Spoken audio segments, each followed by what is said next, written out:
Right now, tennis belongs to Djokovic. Although that might be an exaggerated statement, I know us fans felt that way after Novak defeated Carlos Alcaraz at the Western and Southern Open Masters 1000 final in Cincinnati. It was still one of the greatest three-set matches in the history of tennis, and here's why Djokovic is still the king.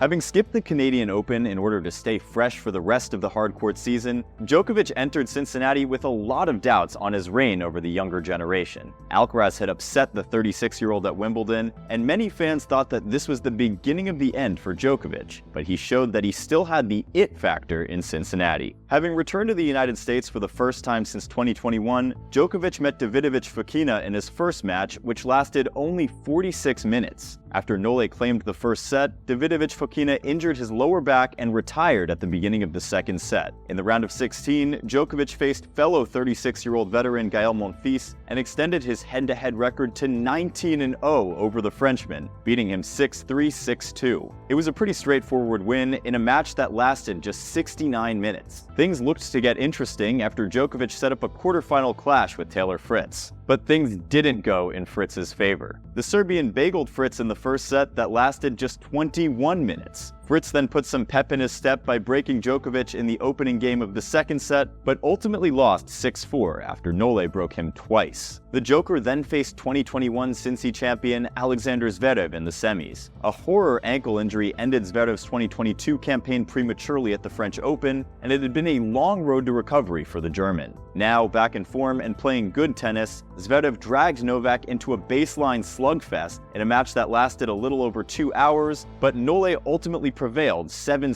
7-5. The stage was set for a final at last, a rematch between Djokovic and Alcaraz. All of Carlitos' matches in this year's Cincinnati Masters had ended in 3 sets, and we could very well say that he wasn't his lethal best in most of those matches, but seeing what he had done to Nole at Wimbledon, it was a little hard to bet against him. The final came, and I'll do my best to describe just what we witnessed.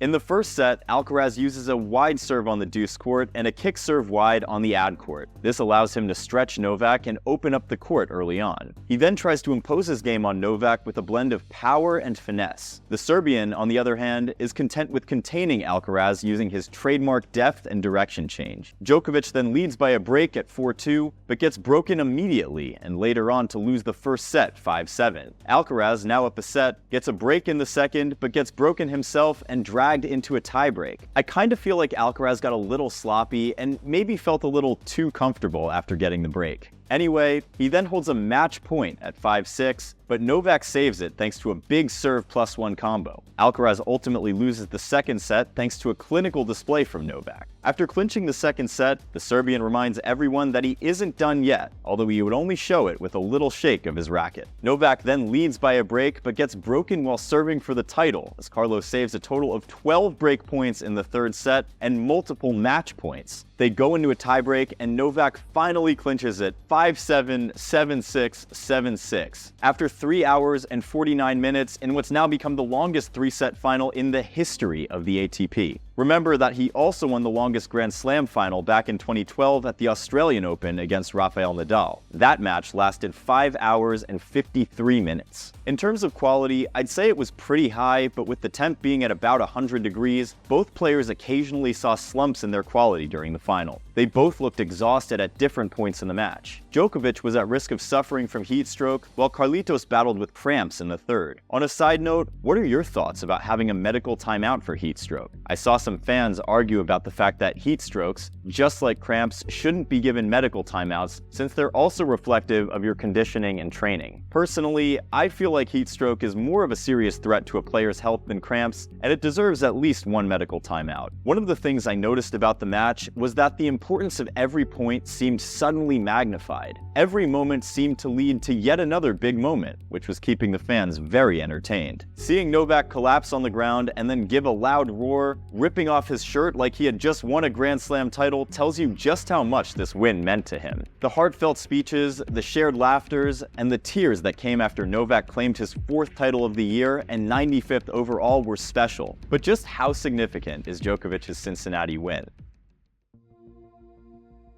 Having earned a 1,069th career match win, Djokovic is now ahead of Rafael Nadal and Ivan Lendl in the race for most career victories. He trails only Roger Federer, who has 1,251, and Jimmy Connors, who has 1,274 match wins. Djokovic is also now the oldest Cincinnati champion in the Open era, surpassing Ken Rosewall, who won the title in 1970. It's also a record-extending 57th Masters final and a 39th Masters 1000th crown for the Serbian. Djokovic has now won all 9 Masters 1000s at least 3 times, with the exception of Monte Carlo, which he has won, well, twice. No other player has even done that all once. Also, at 95 ATP titles, Nole is only now behind Federer, who has 103, and Jimmy Connors, who has 109 career titles. Do you think he'll surpass them? I already know that Novak has more of the big titles than either player, but knowing Djokovic's mentality, he'll probably want every record for himself. Novak continues to make history with literally every move he makes, but his rivalry with Carlos Alcaraz has raised the level of excitement up a notch. The fact that Djokovic is establishing an epic rivalry with a player 16 years younger than him is insane. It might be a short-lived one in the end, but definitely none of us will forget it anytime soon. After 4 encounters, they're now tied at 2-2, and you can't say for sure what's coming next. All their matches have been super close so far. Their Madrid Masters clash, Roland Garros, Wimbledon, and now Cincinnati. The Djokovic-Alcaraz rivalry shows that both players are miles ahead of the rest of the tour. Both players have acknowledged the skill of the other, and they have massive respect for one another too. As far as their rivalry goes, do you see Novak keeping it close for another year or two before Carlos completely takes over? Or is there another possible scenario? The US Open begins on August 28th, and we will be hoping that Novak and Alcaraz both make it to the final. Having closed the gap to him and Alcaraz to just 20 points in the ATP ranking, Djokovic will almost certainly leave New York as the world #1, since Carlitos has to defend 2,000 points, but for now, Alcaraz remains the top seed going into the US Open. Judging from what I saw in that Cincinnati final, I think Novak still has the edge. Alcaraz tends to get overly aggressive when going wide with his forehand, and his backhand still falls short of the quality seen from players like Djokovic, Jannik Sinner, and even Sasha Zverev. I noticed that in Cincy and Toronto, Alcaraz's first serve percentage was really poor for his standards. Still though, it was higher than Novak's at the final in Cincinnati. He also had 11 aces compared to Novak's 2, and had a 71% win percentage on his first serve. Of course, we should expect to see tactical changes from Carlitos and his team ahead of the US Open. Better game management will help him stay fresh as the tournament goes deeper. Djokovic, on the other hand, will continue to conserve energy where necessary so that he can find his best level in the latter stages of the tournament. But first, he must find a way to serve better than he currently is, because it's way below his usual standard at the moment. Anyway, I'm saying all of this from the comfort of my chair, so what do I know? Please feel free to share your thoughts. Djokovic said that the Cincinnati final was definitely one of the toughest matches he had ever played in his life, regardless of the tournament, category, and level. In all honesty, the final could have gone either way, and after 4 matches played against each other, I think it's safe to say that both players cannot be separated at the moment. But let's not get ahead of ourselves just yet. The US Open final is still a long way off, and it's still possible to see major upsets. That being said, who do you see winning the final Grand Slam of the year? And what are your predictions for the future? A penny for your thoughts. Meanwhile, here's what tennis legends think about Carlos Alcaraz.